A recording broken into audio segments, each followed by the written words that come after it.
मित्रांनो, जय ज्योती जय क्रांती. नमस्कार मित्रांनो, मराठी आनंद या यूट्यूब चॅनलमध्ये पुन्हा एकदा आपणा सर्वांचे स्वागत आहे. भारताच्या पहिल्या महिला शिक्षिका कोण होत्या? स्त्री शिक्षणासाठी, स्त्रियांसाठी शिक्षणाच्या क्रांतीचा पाया कोणी घातला? शिक्षणासाठी आपल्या जीवावर बेतणाऱ्या धमक्या, बहिष्कार आणि समाजाच्या विरोधाला सामोरे जाणाऱ्या त्या धैर्यवान स्त्रिया कोण होत्या? एक नाही, दोन स्त्रिया होत्या मित्रांनो. 1848 पुणे भिडेवाडा एका स्त्रीने शिक्षणाची मशाल पेटवली, समाजातील अज्ञानाची जळती वाळू सरकवली आणि शिक्षणाचा पाया घातला. त्या होत्या सावित्रीबाई फुले, भारताच्या पहिल्या महिला शिक्षिका आणि शिक्षणाच्या देवता. पण शिक्षण फक्त एका जाती धर्मापुरते मर्यादित नव्हते. एका मुस्लिम महिलेनं सावित्रीबाईंसोबत खांद्याला खांदा लावून कार्य केलं आणि भारताच्या पहिल्या मुस्लिम शिक्षिका होण्याचा मान पटकावला. त्या कोण होत्या? त्या होत्या फातिमा बीबी. पण या शिक्षण क्रांतीला सनातनी विचारसरणीच्या लोकांचा तीव्र विरोध होता काय? सावित्रीबाई आणि फातिमा बीबींवर शेण टाकलं जात होतं काय? धर्मशास्त्राच्या नावाखाली बहिष्कार घालण्यात आला होता काय? त्यांना मारण्याच्या धमक्या दिल्या गेल्या काय? पण तरीही त्या आपल्या ध्येयापासून मागे हटल्या की पुढे गेल्या? ही संघर्ष गाथा फक्त काही पानांमध्ये सामावणारी नक्कीच नाही. ही आहे स्त्री शिक्षणाच्या क्रांतीची एक सुरुवात. आज आपण जाणून घेऊ स्त्री शिक्षणासाठी सावित्रीबाई आणि फातिमा बीबींनी केलेला लढा, त्यांचं त्यागमय जीवन आणि त्यांनी उभारलेल्या पहिल्या मुलींच्या शाळेचा प्रेरणादायी इतिहास. या ऐतिहासिक प्रवासाला सुरुवात करूया मित्रांनो. या व्हिडिओतील सर्व विचार, संदर्भ ग्रंथ, लेखक हे कोण आहेत? तर या व्हिडिओतील सर्व विचार भटोबाचा कर्दनकाळ ज्योतिबा या पुस्तकातील आहेत, ज्याचे लेखक आहेत पुरुषोत्तम खेडेकर. या पुस्तकातील आपण पाहणार आहोत पृष्ठ क्रमांक 6-7चे अभिवाचन.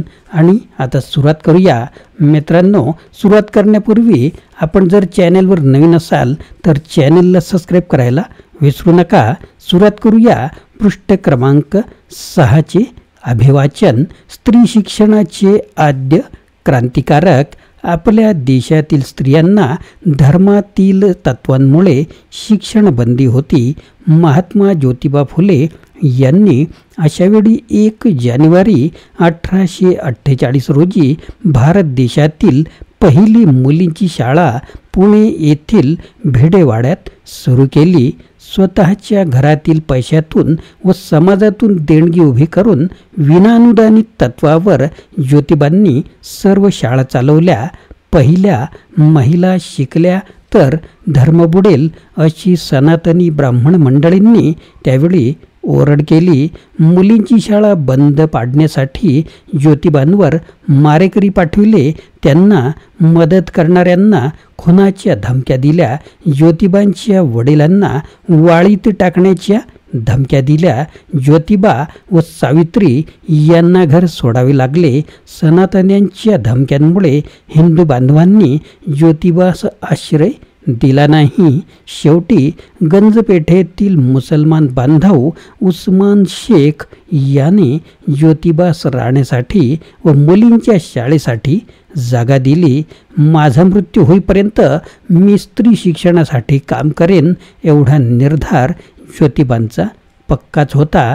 आज भारत देशात महिला सर्वच क्षेत्रात आघाडीवर दिसत आहेत. याचे सर्व श्रेय ज्योतिबांना व सावित्रीबाईंनाच आहे. पुढचा मुद्दा असा आहे की सावित्रीबाई देशातील पहिल्या शिक्षिका कशा बनल्या? मित्रांनो, काळजीपूर्वक ऐका. शिक्षणाचा प्रसार वाढला तशी शिक्षकांची कमतरता वाढली. सनातनी ब्राह्मण मंडळी ज्योतिबांना मदत करणाऱ्या शिक्षकांना वाळीत टाकत होती. शेवटी ज्योतिबांनी स्वतःची पत्नी सावित्री हीच रात्रंदिवस शिकवले. सावित्रीबाईने मोठ्या हिमतीने मुलींना शिकवायला सुरुवात केली.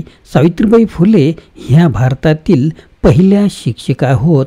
त्यांच्यासोबत त्यांना फातिमा शेख ह्या त्यांच्या मैत्रिणीचीही मदत मिळाली. फातिमा बीबी ह्या देशातील पहिल्या मुसलमान शिक्षिका आहेत.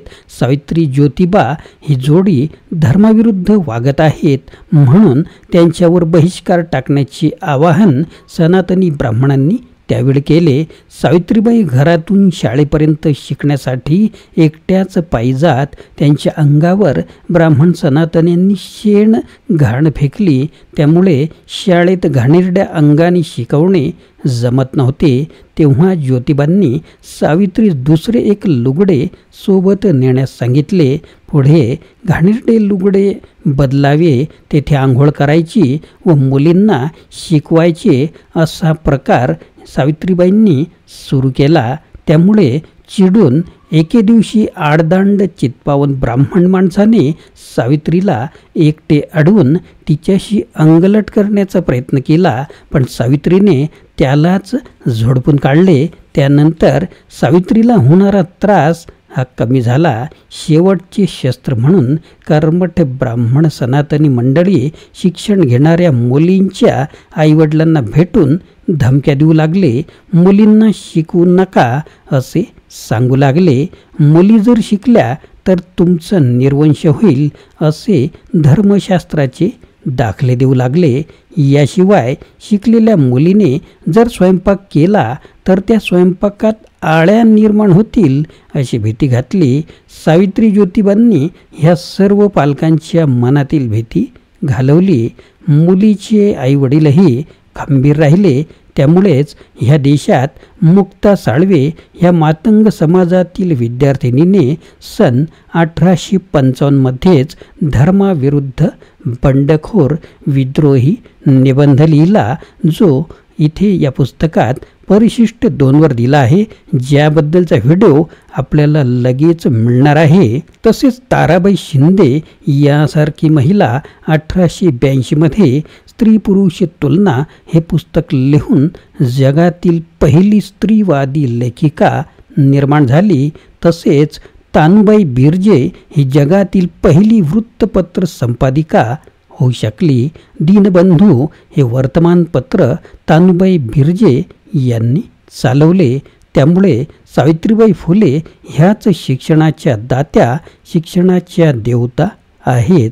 अशा प्रकारचे विचार लेखक आपल्या पुस्तकात मांडतात. मित्रांनो, सावित्रीबाई फुले आणि फातिमा बीबी यांनी पेटवलेली शिक्षण क्रांती आजही मार्गदर्शक नक्कीच ठरत आहे. स्त्रियांना शिक्षण देणं हे पाप मानलं जात असताना त्यांनी संपूर्ण समाजाच्या विरोधाला सामोरं जाऊन शिक्षणाचा दिवा उजळवला.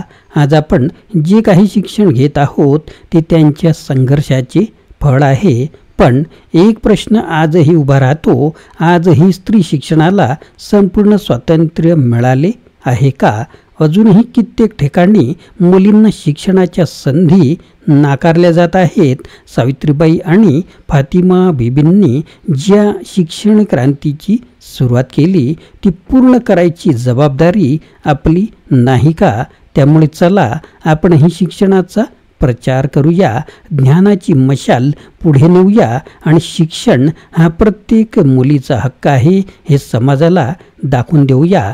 सावित्रीबाई फुले आणि फातिमा बीबी यांच्या कार्याला वंदन. मित्रांनो, आपल्याला व्हिडिओ आवडल्यास लाईक करा, शेअर करा आणि इतरांना सुद्धा हा व्हिडिओ फॉरवर्ड करा. नवीन असाल तर चॅनलला न चुकता सबस्क्राईब करा. पुन्हा भेटूया अशाच प्रकारच्या क्रांतिकारक व्हिडिओमध्ये. तोपर्यंत जय ज्योती, जय क्रांती, जय महाराष्ट्र.